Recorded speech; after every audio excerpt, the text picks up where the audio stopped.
Okay, this tutorial is about understanding API, and it's one of the early tutorials in the Introduction to Photo Interpretation and Digital Airborne Imagery course.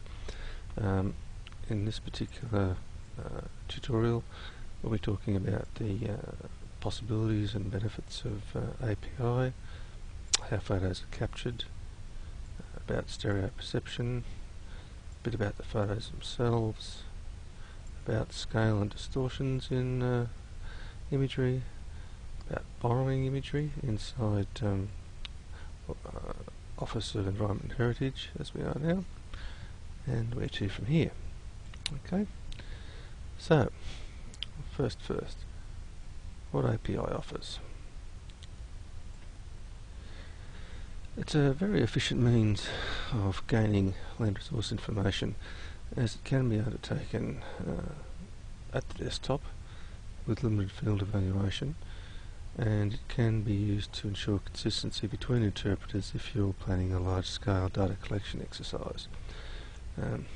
This image at the right is a very interesting image because it has an airfield which actually crosses a fairly substantial drainage line.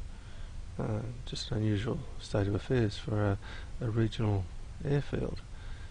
One of the many unusual things that you can come across when you're looking at air photos for any given area.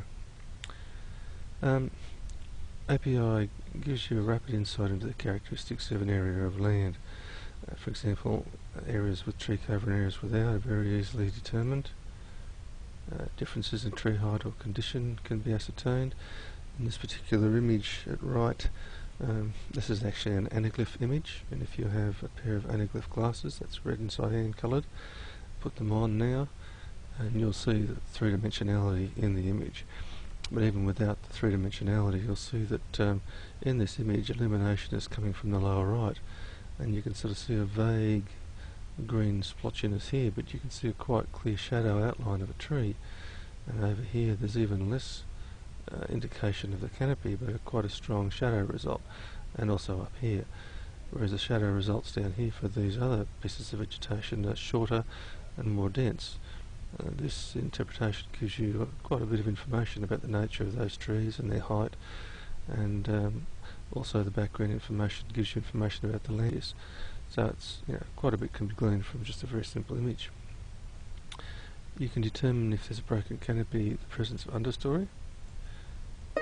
You can define boundaries between vegetation communities and structural forms. You can undertake studies into the location and severity of land degradation.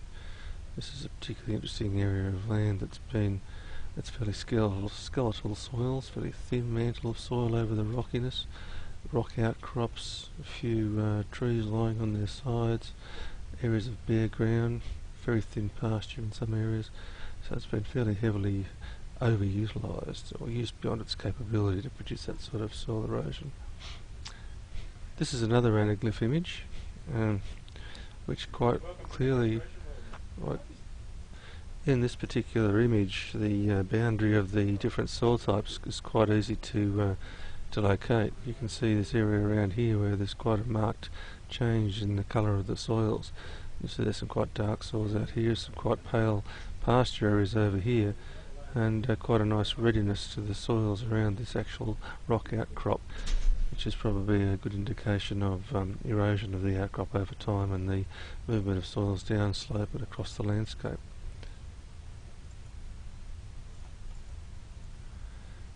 Okay, let's go back to our main screen. Let's talk about how photos are created. In New South Wales, from about 1962 until 2007, a cyclic aerial photography process was undertaken by the Department of Lands and its subsequent entities. These photographs were flown, as were all analogue film-based photos, in runs where each photo had about a 60% forward overlap and about a 20% side overlap. The plane would then turn around, come back and fly an adjoining run, and then another adjoining run, building up a mosaic over an area.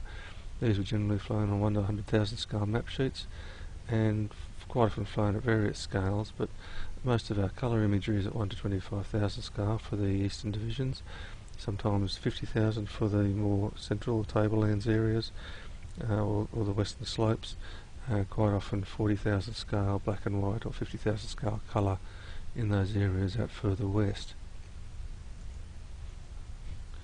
Runs are updated at intervals of between 5 and 10 years. Some areas are updated more often than others because land use changes is more vibrant in those areas. For example, the north coast of New South Wales is subject to rapid land use change, and some of the central western regions of the state are basically agricultural in nature, and seasonal variations will take place in their land use, but no major changes from, say, agricultural to urban are taking place. Key diagrams are what's used to find the appropriate imagery for an area that you require. This is a section of a key diagram shown at right, and the numbers of photographs are indicated over the top of a topographic map, or in this case not a topographic map but a cadastral map showing the portion boundaries and locations of things like state forests and such. The run information is shown on the side. For instance, run 8, film number New South Wales 4785, and you'll see that these bottom 4 runs are the same film number, but the top is 4788, which indicates that it was flown at a later date to the more southerly runs. This might have been due to weather conditions becoming inclement and preventing the further flying on that particular date, or it can be for any number of other reasons. The centre points of the individual photos are noted, and in the centre of the key diagram there's an area that shows the area covered by each individual photograph. On the key diagram you'll find flying dates, you'll find the camera focal length and the type of camera used, the approximate scale of the imagery, and it is approximate scale because it varies from point to point, the film number as it's shown on this key diagram image at right. You'll also find the run and print numbers shown separately in a block down the bottom of the image, as well as the size of the image itself. I've shown on this particular image the area of each individual photo, these 2 overlapping photos from separate runs. I've shown three images in the one run and 3 images in another, the overlaps and the side laps and things. These are about the areas covered by each individual image. Around the outside of a photograph there's a great deal of information. There's fiducial or collimating marks which allow you to locate the image in space when you're doing photogrammetry. It helps locate the principal point of the photo. There's the name of the photo, the run date and number, the height above sea level, north pointers, photo numbers, these sorts of information that we use for various processes. Okay, I should also mention before we go back to the menu that along the sides of the RC30 camera is a lot of information actually imprinted at the time of the flying, and this ancillary information includes all information that's shown on the information bar at the bottom, which is appended to the photo manually, and also things like the orientation of the photo and GPS coordinates and such of this principal point and so on. Anyhow, that's basically about API and how the photos are created. In the next tute we'll go on to talk about stereo perception.